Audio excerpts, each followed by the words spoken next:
Welcome to Sarvagya classes. आज जो हम आपके लिए चैप्टर पढ़ाएंगे वो है कौन सा? समास। भैया अच्छी तरह पढ़ना। लाला हेलो, ध्यान रख। समास, समास का तात्पर्य होता है संक्षेपण। क्या होता है? संक्षेपण। भैया संक्षेपण या संक्षिप्त, शाब्दिक का अर्थ होता है संक्षेपण। इधर ध्यान, संक्षेपण या संक्षिप्त। और समास का विलोम शब्द होता है व्यास। क्या होता है? व्यास। अच्छी तरह ध्यान रखना, समास का विलोम शब्द क्या होता है बेटा? व्यास। काफी बार एग्जाम में पूछा गया है, यानी काफी बार एग्जाम में पूछा गया कि समास का विलोम शब्द होगा, क्या होगा? व्यास। जब एक चीज बताइए कि हम समास और संक्षेपण कह रहे हैं। क्या कह रहे हैं? संक्षेपण। समास को हम संक्षेपण कह रहे हैं, तो निश्चित है कि इसका विपरीत क्या होगा? व्यास होगा, विस्तृत होगा या नहीं होगा? बिल्कुल सर। अब जो समास है वो दो शब्दों से मिलकर बना है, एक है सम और एक है आस। इधर देखना बेटा, एक है सम और एक कौन सा है? ध्यान से पढ़ना।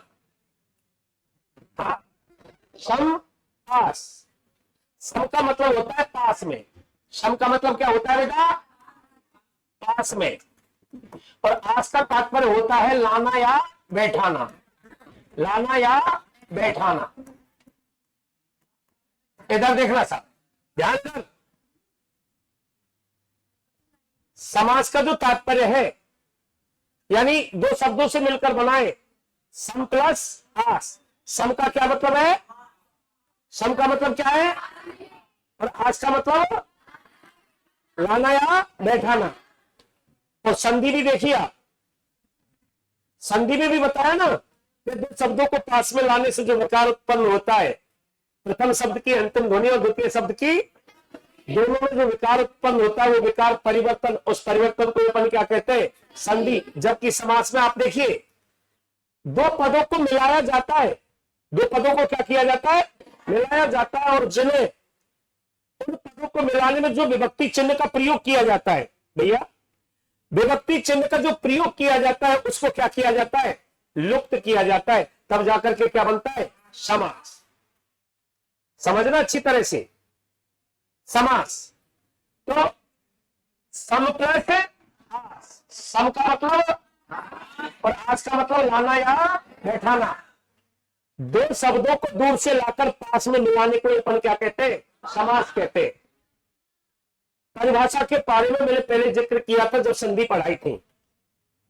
किया था या नहीं किया था? अरे किसे कहते हैं समास?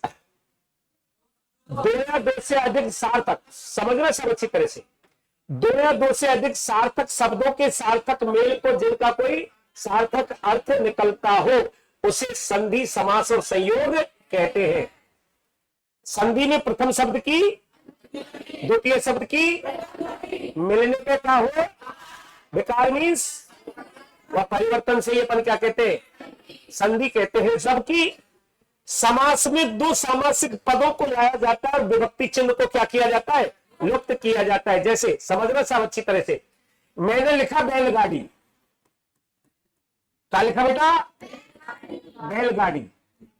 ध्यान समझना बेटा अच्छी तरह से। हमने लिखा बैलगाड़ी, इसका समास विग्रह होगी बैलों से चलने वाली। इधर देखो साहब, बैलों से चलने वाली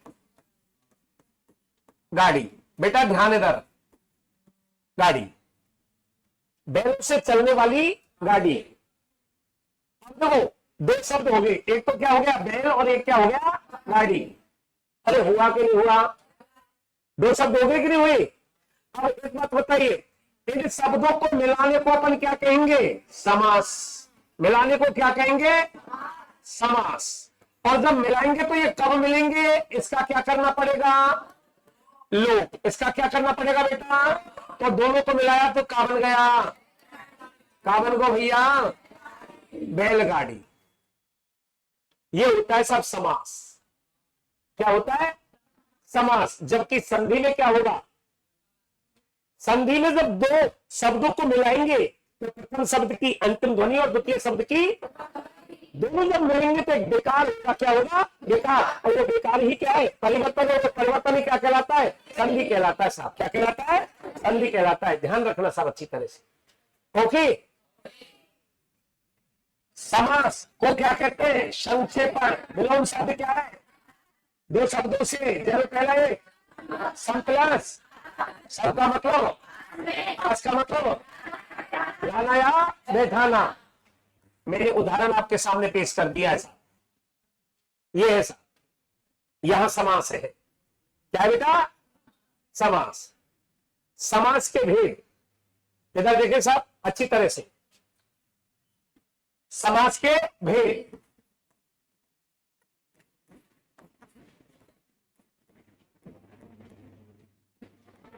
समास के भेद अच्छी तरह पढ़ना बेटा। इधर देखना, ये समासों को दो भागों में वर्गीकृत किया गया था, दो रूपों में वर्गीकृत किया गया है। समझना अच्छी तरह से, समासों को दो रूपों में वर्गीकृत किया गया है, जिसमें नंबर एक है व्यवहार के आधार पर समासों का वर्गीकरण। के आधार पर व्यवहार जानते किसे कहते हैं, आप भी जानते, ये भी जानते, वो भी जानते, वो भी जानते, हर कोई जाके जानता है। यानी जिस चीज की हर किसी को नॉलेज होती है वो होता है व्यवहार। हर किसी को जिसकी क्या होती है, नॉलेज होती है। वही जो मैंने आपके लिए एक दिन बताया था, जैसे मान के चलो किसी लड़के का नाम, भैया किसी लड़के का नाम डॉक्यूमेंट्स में वीरेंद्र विक्रम सिंह है। क्या है, वीरेंद्र विक्रम सिंह है, लेकिन उसे गांव में हम विक्की नाम से जानते हैं। क्या नाम से जानते हैं, विक्की नाम से जानते हैं। जब वो अपनी पढ़ाई पूरी करके अपने गांव पहुंच जाता है विक्की, तो उसके यार दोस्त आते हैं उसकी शादी में, शादी से पहले आते हैं, और वो गांव में उसके घर को नहीं जानते कि पहली बार गया है। वो जो उसके मित्र है वो पहली बार गए उसके पास में, और पहली बार जाने के कारण वो उसको किस नाम से जानते हैं, अरे किस नाम से जानते हैं, वीरेंद्र विक्रम सिंह नाम से जानते हैं। उसे वीरेंद्र विक्रम सिंह नाम से जानते हैं। क्यों, कि वो जानते ही नहीं कि विक्की कौन है। अब जब वो गांव में पहुंचे, गांव में जाकर के उन्होंने अपनी गाड़ी रोकी और गाड़ी रोककर चौराहे पे पूछा कि भाई यहाँ पे वीरेंद्र विक्रम सिंह का घर कौन सा है। लेकिन वहां कोई भी उसे वीरेंद्र विक्रम सिंह के नाम से नहीं जानता है। वहां पर हर लोग किसके नाम से जानते हैं, विक्की। क्यों, विक्की उनके व्यवहार में आ रहा है, विक्की उनके व्यवहार में आ रहा है। अब जब हमने पूछी कि ए बाबा ए ताऊ क्या वीरेंद्र विक्रम सिंह नाम का कोई लड़का रहता है कि यहाँ, वो भूल गए साहब। क्यों, तो उनको तो किस नाम से जानते हैं, वो विक्की नाम से। जब पूछे कि वीरेंद्र विक्रम सिंह नाम का लड़का रहता है, तो वो कहेंगे भैया यहाँ पर कोई भी नहीं रहता, तुम तो गलत नाम में आएंगे। तो नहीं बाबा इसी गांव का है वो। क्या कहा, इसी गांव का है। समझना बेटा अच्छी तरह से, वो इसी गांव का है। फिर वो कहेंगे भैया गांव इसी का नहीं होता, चल ठीक है, वहां के पापा को नाम बता, उसके पिताजी का नाम बता। वो कहेंगे कि पिताजी का नाम रमेश है। अरे बोले रमेश, रमेश के छोटा नाम तो विक्की है भैया। वो तो विक्की के नाम तो वीरेंद्र विक्रम सिंह है। वो सब कोई जाने, कौन की नहीं करे, अरे वाला विक्की की नहीं करे, तो वो व्यवहार में हर कोई जानता है कौन है, विक्की। ऐसा अब वो विक्की को ही अपन क्या कहते हैं, वीरेंद्र विक्रम सिंह कहते। यही होता है व्यवहार, हर कोई जिसे जानता। अब मैंने आपसे पूछा समाज के भेद कितने होते, अरे समाज के भेद कितने होते, 6। ठीक है, 6 हर कोई जाने। आप भी जानो 6, आप भी जानो 6, आप भी जानो 6, ये जाने 6। तो आइए हमारे व्यवहार में आ गया कि समाज के भेद कितने होते, 6। तो एक तो होता है व्यवहार के आधार पर समासों का वर्गीकरण। बेटा इधर देखें, नंबर 1 व्यावहारिक,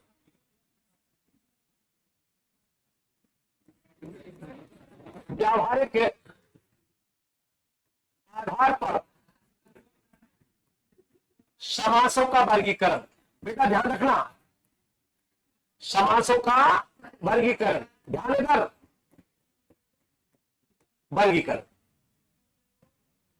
ध्यान दे साहब। काय के आधार पर, व्यावहारिक आधार पर समासों का वर्गीकरण।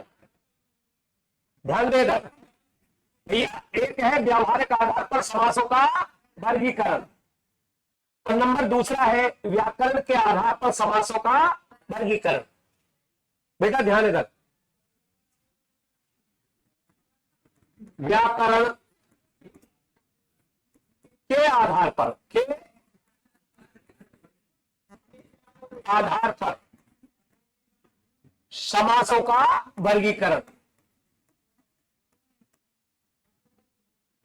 समासों का वर्गीकरण, भैया ध्यान यहां, वर्गीकरण।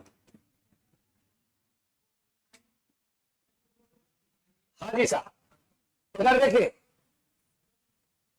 समासों को दो रूपों में, बेटा नंबर एक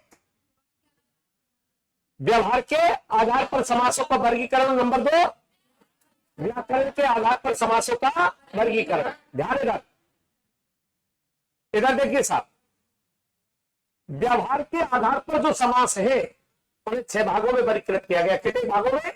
6 भागों में वर्गीकृत किया गया। ध्यान इधर, इधर देखिए साहब, नंबर 1 है अव्ययी भाव समास। कौन सा बेटा? अव्ययी भाव समास। ध्यान देना बेटा, नंबर 1 कौन सा है? अव्ययी भाव समास। ध्यान देना। नंबर 2 है तत्पुरुष समास।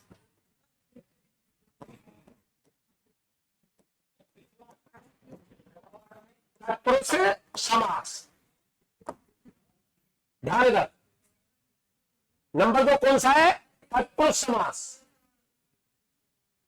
नंबर 3 है भैया ध्यान देना, द्विगु समास। कौन सा बेटा? द्विगु समास। द्विगु समास। ध्यान देना साहब। नंबर 4 है कर्मधारय समास। कर्मधारय समास। ध्यान यहां, कर्मधारय समास। एक एक चीज, अगला जो है वह है द्वंद्व समास।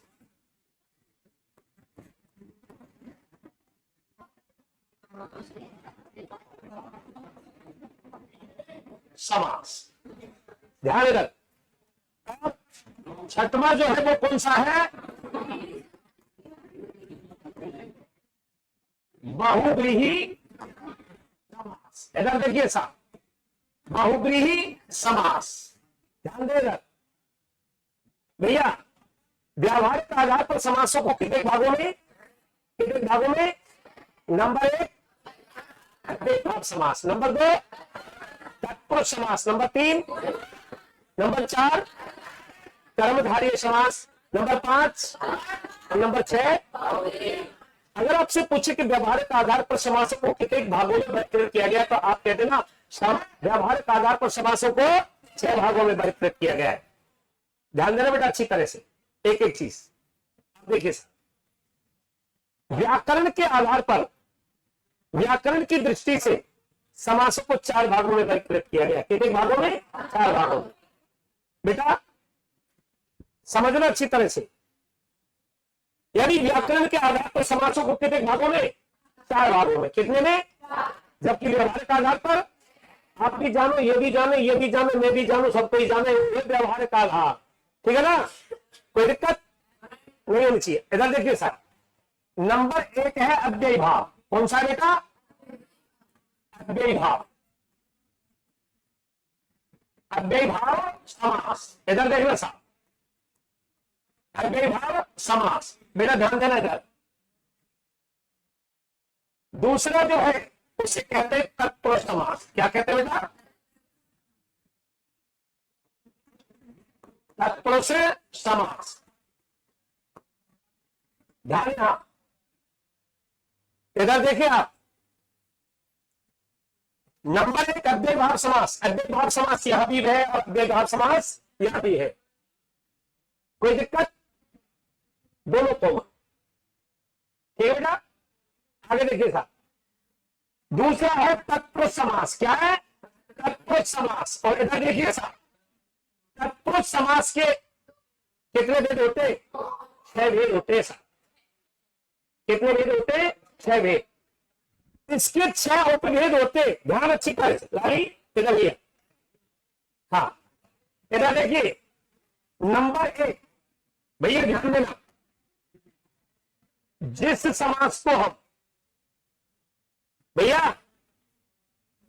व्यावहारिक आधार पर एक रूप मानते हैं, तत्पुरुष समास। कौन सा? तत्पुरुष समास। वही व्याकरण के आधार पर तत्पुरुष समास के 6 उपभेद हो गए साहब। नंबर 1 है उपपद तत्पुरुष समास। कौन सा बेटा? उपपद तत्पुरुष समास। ध्यान देना बेटा अच्छी तरह से। और ये डायग्राम अगर आपको याद हो गया ना समास के लिए, तो आपको पता होगा मैं किसी भी चीज को पढ़ाता हूं, मैंने वर्ण विचार पढ़ाए डायग्राम से, संधि पढ़ाई डायग्राम से, और लॉजिक। नियम नहीं चलता मेरे पास, नियम कभी याद नहीं होते। लॉजिक और डायग्राम अगर आपके दिमाग में है तो निश्चित तक आप क्लियर करोगे। हाँ जी साहब। उपपद तत्पुरुष समास। नंबर दूसरा है लोक तत्पुरुष समास। लोक तत्पुरुष समास। भैया इधर देखना साहब, लोक तत्पुरुष समास। बाकी जब आगे पढ़ाएंगे ना सारी चीज का वर्णन करके पढ़ाएंगे आप। लोक तत्पुरुष समास। इसके बाद इधर देखिए, व्यावहारिक आधार पर जिस समास को हम द्विगु समास कहते हैं। क्या कहते हैं? द्विगु समास। व्यावहारिक आधार पर जिसे हम द्विगु समास कहते हैं, व्याकरण के आधार पर वही द्विगु समास तत्पुरुष समास का एक उपभेद होने के कारण उसको द्विगु तत्पुरुष समास कहते हैं। क्या थे? इधर देखिए साहब, अब हम इसको द्विगु नहीं लिखेंगे, एक छाप डाल देंगे इसके पीछे है? इसके पापा का नाम लिख देंगे इसके सामने, इसके पीछे। जैसे क्या लिखेंगे बेटा? द्विगु तत्पुरुष समास। इधर देखिए बेटा, द्विगु तत्पुरुष समास। ध्यान देना अच्छी तरह से, द्विगु तत्पुरुष समास। इसके बाद इसका जो चौथा भेद है वो है कर्मधारय तत्पुरुष समास। कौन सा बेटा? कर्मधारय तत्पुरुष समास। भैया ध्यान रखना, कर्मधारय तत्पुरुष समास।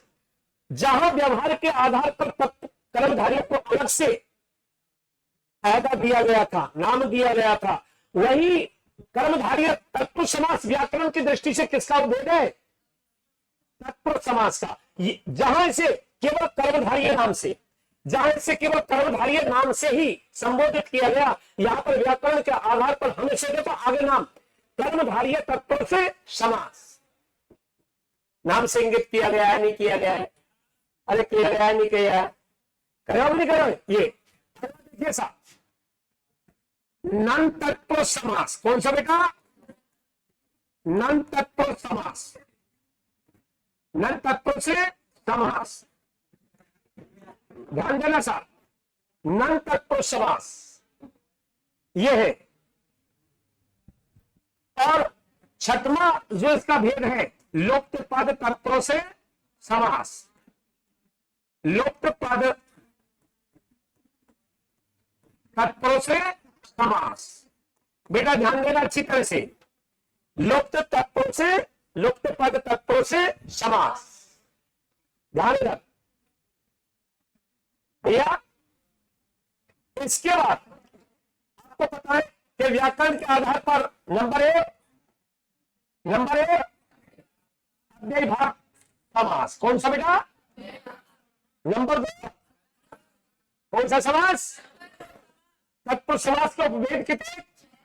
नंबर 1 उपपद तत्पुरुष, नंबर 2 अलग तत्पुरुष, नंबर 3 द्विगु तत्पुरुष, नंबर 4 कर्मधारय तत्पुरुष, नंबर 5 नन तत्परों से। नंबर 6 युक्त पद तत्परों से। ध्यान रखना बेटा अच्छी तरह से। नंबर 3 जो है द्वंद्व।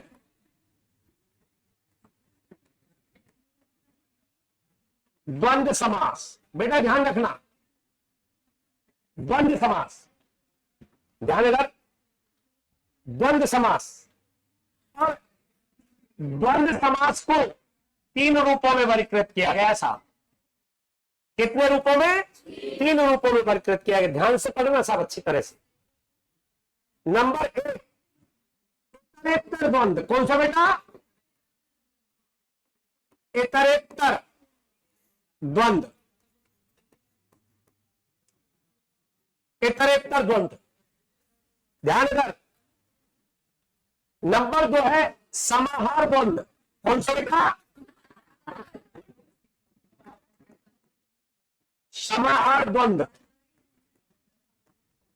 द्वंद्व समाहार द्वंद्व। और तीसरा है वैकल्पिक द्वंद्व। कौन सा बेटा? वैकल्पिक द्वंद्व। वैकल्पिक द्वंद्व ध्यान दे। द्वंद्व समास को कितने पार्टों में? 3। Number 1, number 2, number 3, number 4। 3 ही कितने के? 3। चलते ही मत चले है ना? 3। देखिएगा नंबर 4 है बहुब्रीहि समास। कौन सा बेटा? बहुब्रीहि समास। बहुब्रीहि समास बेटा ध्यान देगा। बहुब्रीहि समास। और एक चीज ध्यान रखना साहब, तो ध्यान रख। बहुब्रीहि समास में तो आपको कुछ याद नहीं रखना, केवल एक चीज याद रखना कि जहां कोई भूत प्रेत आहूत देवी देवता के बारे में आप विचार कर सको कि शायद ऐसे वो होगा, समझ लीजिए कौन सा है। हमारे देवी देवता की बड़ी अलौकिक बात है। बोले साहब चतुरानंद 4 है आनंद जिसके 4 आनंद यानी वो है उनके ब्रह्मा जी के हत्या के नहीं भाई चतुरानंद। अब बताओ यार सबसे बड़ी विडंबना पे ब्रह्मा जी सोते कैसे होंगे भाई? 4 आनंद तो सोते कैसे होंगे है ना? ये है लेकिन अलौकिक है ना? ये ऐसा देखिए साहब, तो जहां बोले सदानंद है ना? सदानंद शरीर 6 आनंद यानी मोहे तो है आनंद जिसके। और ये हाथ पैर कोई भी चीज जो ज्यादा हो ना, ज्यादा समझ लीजिए कोई ना कोई का है देवता है। बिल्कुल भैया बिल्कुल आपको समझना है इस चीज को कि वहां पर समास होगा तो कौन सा होगा? बहुब्रीहि। इधर देखिए साहब, तो ये समासों का वर्गीकरण है परिभाषा के रूप में देखे भैया। परिभाषा के रूप में देखिए आप अच्छी तरह से एक लाइन में परिभाषा। इधर देखिए साहब, जिस सामासिक पद का पहला पद प्रधान होता है उसे क्या कहते हैं? अव्ययी भाव। ध्यान रख, जिस सामासिक पद का पहला पद का हो प्रधान होता है वहां पर कौन सा माना जाता है? अव्ययी भाव। जिस सामासिक पद का दूसरा पद प्रधान होता है वहां पर कौन सा माना जाता है? तत्पुरुष समास। कौन सा माना जाता है बेटा? तत्पुरुष समास। और जिस सामासिक पद का भैया दोनों पद प्रधान होते हैं वहां पर कौन सा माना जाता है? द्वंद्व समास माना जाता है। और जिस सामासिक पद का ने तो पहला पद प्रधान होता है ने दूसरा पद प्रधान होता है, दोनों पद मिलकर के कोई तीसरे सार्थक पद का निर्माण करते हो वहां पर कौन सा माना जाता है? बहुब्रीहि समास माना जाता है। भैया ध्यान रखना अच्छी तरह से। ये यानी व्याकरण के आधार पर जो परिभाषा है चारों की वो यही है कि जिस सामासिक पद का पहला पद प्रधान होता है उसे क्या कहते हैं? अव्ययी भाव। जिस सामासिक पद का दूसरा पद प्रधान होता है उसे क्या कहते हैं? जिस सामासिक पद के दोनों पद प्रधान होते हैं उसे, जिस सामासिक पद में नहीं तो पहला पद प्रधान होता है नहीं दूसरा पद प्रधान होता है, दोनों पद मिलकर के कोई तीसरे सार्थक पद का निर्माण करते हैं, वहां पर कौन सा माना जाता है? बहुब्रीहि समास माना जाता है। बहुब्रीहि समास के बारे में मैंने आपके लिए एक चीज बता दी कि आप तीसरा अर्थ निकाल सको, तीसरा अर्थ निकाल सको, वहां पर कौन सा माना जाता है? बहुब्रीहि समास माना जाता है। कौन सा माना जाता है बेटा? बहुब्रीहि समास माना जाता है। ध्यान रखना आप अच्छी तरह से। अब देखिए साहब, अगर इसी को भैया इसी को आप व्यवहारिक आधार पर परिभाषित इनको करें, आप इनको देखें भैया, व्यावहारिक आधार पर यदि आप इनको परिभाषित करें तो देखना साहब, अव्ययभाव समास, इधर देखिए साहब, कौन सा? अव्ययभाव समास। जिस समास, अब देखो अपने आप कह रहा है अव्यय का अव्यय, ध्यान देना बेटा, अव्यय अ यानी नहीं और व्यय यानी खर्च। भाषा पढ़ रहे तो रुपये पैसे की तो बात नहीं होगी, शब्दों की बात होगी, की बात होगी, शब्दों की बात होगी। बिल्कुल भाई, किसकी बात होगी? शब्दों की बात होगी। ध्यान रखना आप अच्छी तरह से, शब्दों की बात होगी। तो अ यानी नहीं और व्यय यानी खर्च, शब्दों के एवज में इस चीज को लिया जाए तो यहां खर्च में ही क्या होगा? परिवर्तन। तो व्यय यानी परिवर्तन, ए यानी नहीं लगा हुआ है। तो बेटा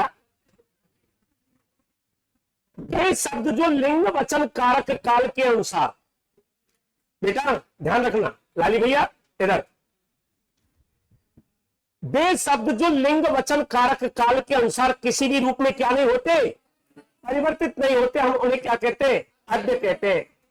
न उनके ऊपर काल का प्रभाव पड़ता है, न उनके ऊपर किसी भी चीज का, न कारक काल वचन क्रिया किसी का भी कोई प्रभाव नहीं पड़ता, हमें क्या कहते हैं? अद्य। अब देखो, अद्य को हम अविकारी भी कहते हैं। क्या कहते हैं? अविकारी। दो प्रकार के शब्द होते हैं, एक तो होते हैं क्या? विकारी, और एक कौन से होते हैं? अविकारी। एक तो होते हैं विकारी और एक होते हैं अविकारी।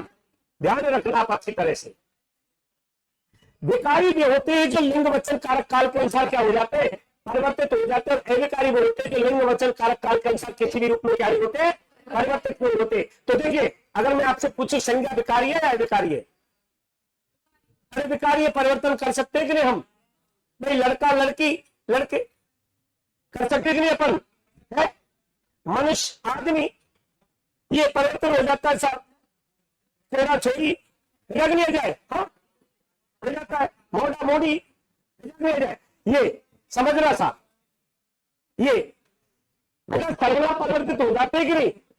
हो जाते। मेरे, मेरा, मेरी, हम, हमारा, हमारी, है उनका, उनकी, उनके हो जाते कि नहीं?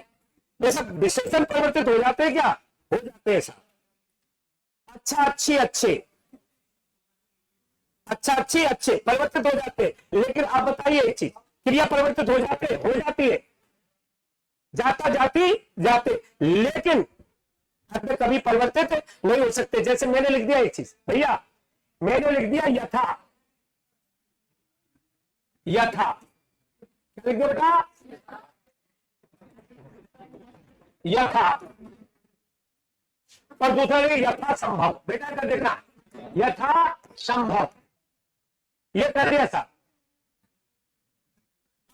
मैं कह रहा हूं समझ साहब, राम यथासंभव कार्य करता है, सीता यथासंभव कार्य करती है, मोहन यथासंभव कार्य करता है, वे यथासंभव कार्य करते, हम यथासंभव कार्य करते।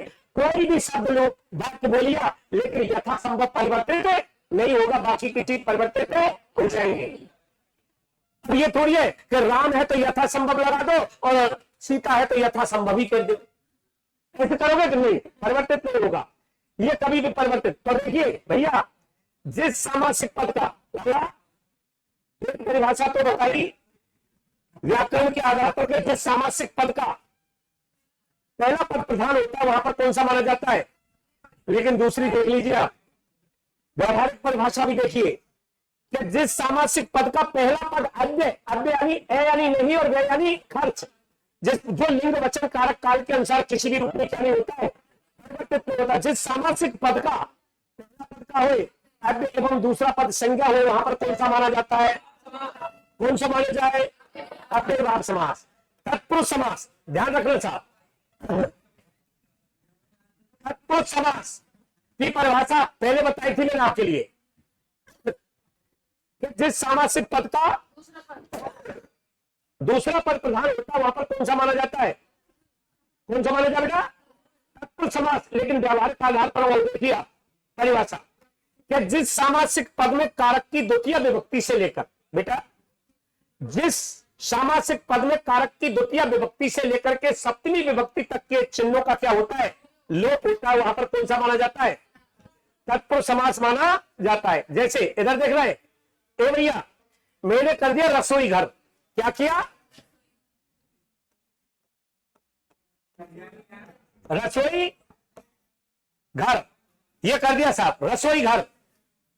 अब बताइए रसोई के लिए, इधर देखिए साहब, रसोई के लिए घर, इधर देखिए साहब, रसोई के लिए घर, ध्यान दे इधर, रसोई के लिए घर, हुआ तो के लिए कौन से को है, संप्रदान, कौन सा बेटा।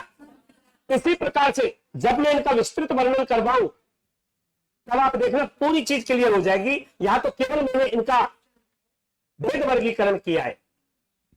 इसके बाद भैया इधर देखिए,